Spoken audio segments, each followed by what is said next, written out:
பணிவு இருந்தால் நோயற்ற வாழ்வு சத்தியம். வள்ளல் பெருமானாருடைய பணிவுதான் நோயற்ற வாழ்வு, மரணமில்லா திருதாக சித்தியை அவருக்கு பரமாத்மா வழங்கியது. பணிவுதான். அந்த அளவுக்கு திருவருட்பாவிலே 5 முதல் திருமுறையிலே இருந்து அப்படியே ஒரு படிமுறையாக நகர்ந்து பாடிக்கொண்டு வந்தால் 6ஆம் திருமுறையிலே தொட்டு பார்க்கும் பொழுது அங்கு அப்படியே அருள் ஒளி, அருள் அமுதம் அப்படியே ஊற்றெடுத்து ஓடி நிரம்ப வேண்டும். அப்பதான் ஜீவாத்மா பணிந்திருக்கின்றது என்பது. பணியாமல் அந்த பரமாத்மாவுடைய அந்த அந்த அந்த அனுபவ நிலைக்கு செல்ல முடியாது, எந்த விதத்தாலும் முடியாது. ஆகவே நாம் இங்கு பராபர இயலுக்குள்ளே அந்த அனுபவத்தை பெற முந்தி நாங்கள் ஒவ்வொருத்தரும் எங்களை பணிவுடையவர்களாக, தேடுவாரற்ற மலத்தில் கிடந்த புழுத்த தேடுவாரற்ற நிலம், அந்த நிலத்தில கிடந்த மலம், அந்த மலத்திலே புழுத்த புழுவினும் சிறியனாக என்று வள்ளல் பெருமான் இந்த சொற்றொடரை தன்னுடைய நாவினாலே உச்சரிக்கின்ற சொன்னால், எந்த விதமான மதகுருவும் இப்படிப்பட்ட ஒரு சொற்பிரயோகத்தை செய்யவில்லை. அதுதான் அவருடைய பணிவினுடைய அடையாளம். இதைத்தான் நாங்கள் புரிந்து கொள்ள வேண்டும். சாதாரணமான வார்த்தை என்று இது ஒரு பெரிய மந்திரம்.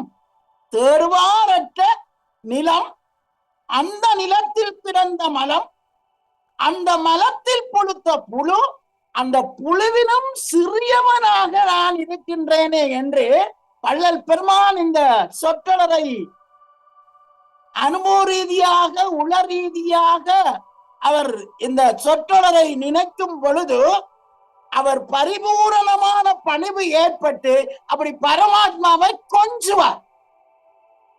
கொஞ்சுவதற்குரிய சொற்றொடர் தான் தேடுவாரற்ற நிலம், அந்த நிலத்தில் கிடந்த மலம், அந்த மலத்தில் புழுத்த, மலத்தில் புழுத்த புழு என்று கூட சொல்லிவிடலாம். ஆனால் மலத்தில் புழுத்த புழுவினும் சிறியனாக இருக்கின்றார் என்று தன்னை எந்த அளவுக்கு தற்போது மலர்ந்து ஒரு ஆணவம் அற்ற நிலையிலே ஆணவம் அருள் அனுபவத்தை பெறக்கூடிய வல்லவத்தை வள்ளல் பெருமான் பெற்றுக்கொண்டார் என்பதை நாங்கள் இந்த இடத்திலே சிந்திக்க வேண்டும்.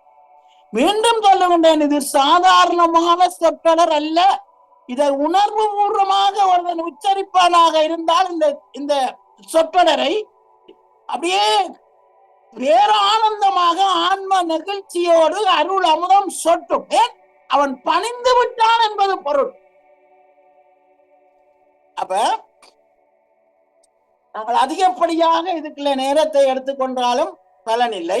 ஆகவே இந்த பராபர இயல், அந்த பரமாகிய அந்த உயர்ந்த பரம்பரனுடைய அந்த இயல்போடு நாங்கள் ஒத்து அதுமயமாக வாழ வேண்டுமாக இருந்தால் நாங்கள் ஜீவாத்மா பணிய வேண்டும்.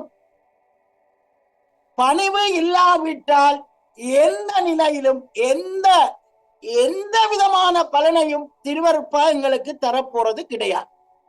அது அகவலை ஒரு நாளைக்கு காலம், ஒவ்வொரு நாளும் காலமை படித்தால் என்ன, காலம மதியம் பின்னேரம் படித்தால் என்ன, திருவருட்பாவை முற்றோதல் செய்தால் என்ன, பணிவு இல்லாமல் திருவருட்பாவை தூக்கினால் எந்த பலனும் கிடையாது. அப்ப